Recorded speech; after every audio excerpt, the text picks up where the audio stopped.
Oh, that's But I really. was, scientists are now talking about these atmospheric rivers, that the climate change is absorbing so much water. You get these sort of a river in the sky that then drops its buckets. And I thought, my God, it's here. Yeah. Nice, nice. Hey, Real. And where are you? You're in, I yeah, think you're in Amsterdam. I'm at the office, and our headquarters is in London. Have you been to the Yeah. headquarters of New Scientist? No, I've not. No, no. It's incredible. I think the first time I walk in, there were, I think, 200 people working for the magazine and for the website and for the Twitter stuff and things like that. And we're here with 5 people. So we're doing more or less the same, but there are a bit more people in the UK. And I'm going to visit them, I think, in the beginning of November. I try to see them each year, but now it's with the Corona things was a bit complicated, but happy to see Yeah. the people again. Yeah, I bet. Yeah, yeah, yeah. Hey, nice. Hey, before we start talking about your research, the theme of tonight is common sense. What do you have with that, with the theme? Is this before we start talking? Oh yeah, well, oh yeah, we can. So Okay. Well, common sense. What kind of feeling do you have with that? common sense is in our bodies. We learn a lot of our common sense from our bodies. And that's good news, because it's utter common sense to us in our lives that our health lies in balance. It lies in having enough, but not too much. And the shape of health is like a heartbeat. And for me, that's the most profound metaphor for the 21st century, because if we can take what we know as common sense from bodily health and take it to planetary health and recognize that we need to be in balance, keep our health, not endlessly grow and expand, but stay within the healthy limits of the planet, that is the biggest opportunity we give ourselves to actually learn to thrive rather than grow endlessly. Thank you. Hey, Kate, here in Holland, in Europe, and I think in the rest of the world, you're really famous about your donut model. Can you explain what it, can you briefly explain that model? I can. Can I use the donut model to briefly explain it? Please. Here's the donut. So here's the donut. The goal is very simple. Leave nobody in the hole in the middle. That's where people are falling short on the essentials of life. That's where people do not have the resources they need for a life of dignity and opportunity and community. So leave no one in the hole, get everyone over the social foundation into this green circle. But, and this is a very big 21st century but, we must not use Earth's resources in such a way that we overshoot the ecological ceiling, because that is where we put so much pressure on the life support systems of our planetary home. We kick Earth out of balance. We cause climate breakdown. We acidify the oceans. We break down the web of life. These are the 9 planetary boundaries that make life work. So the simplest way to say it is meet the needs of all people within the means of the living planet. Figuring out how to do that is, in my mind, the 21st century task. For some people, it's overwhelming, and other people, it's an utterly irresistible invitation to reinvent what we already knew we needed to do. Wow. How did you come up with that idea to you using a donut to visualize economy? It's brilliant. It's brilliant, or not?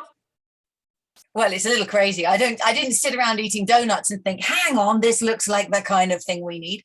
No, I saw the diagram of planetary boundaries. I saw the Earth system's diagram, the outside of this, that there was a circle and we were an overshoot of planetary boundaries. And when I first saw that back in about 2010, I had a visceral reaction in my body. I felt visually, this is the beginning of 21st century economics. It's not an equation, it's a picture.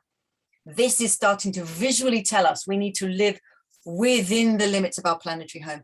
And then I wanted to make visible human rights, the inner limits of resource use, not just the outer limits. So I drew in this inside circle. I doodled on the work of scientists. I have to tell you, I was a little nervous doodling on the work of Earth system scientists.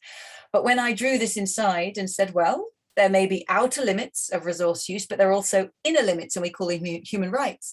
And the point is to put them together. And we need to leave no one falling short without overshooting the planet. When I first did that, and I showed it to Earth system scientists 10 years ago to this week, a scientist called Tim Lenton, brilliant ocean scientist. He said, that's the picture we've been missing all along. It's not a circle, it's a donut. And thus it was born. I tried to change the name.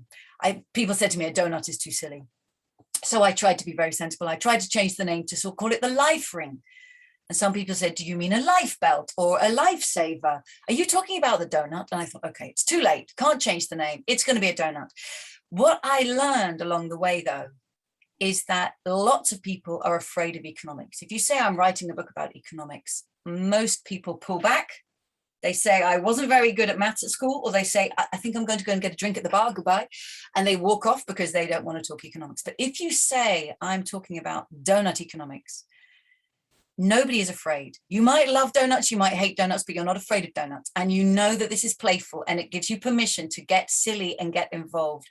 And so what I've seen is that the coincidence, the serendipity of this idea being called donut means that people take permission to play, to reinvent, to feel at home, and to have a laugh. And if we're going to transform our economies, we've got to be able to laugh. But would your theory be as famous if you had chosen a muffin to fish variety? Well, we could try and do a random controlled test on that, but I don't think it would work. No, I don't think it would be as famous if it was a muffin.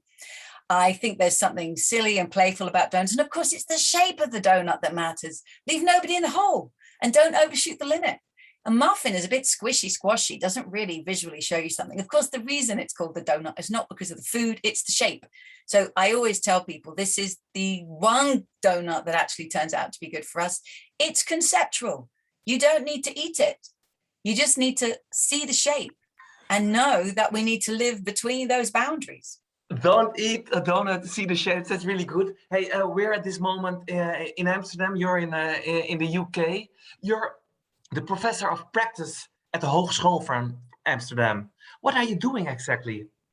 So I was delighted to be invited to be professor of practice there because I was invited to be a professor in the Faculty of Business and Economics. That is the heart of economic design. And when a university says, and we want to bring donut economics into the heart of business and economics, I sit up and I pay attention because that means some institution wants to transform. I've been having a fascinating journey with the staff and the lectors there.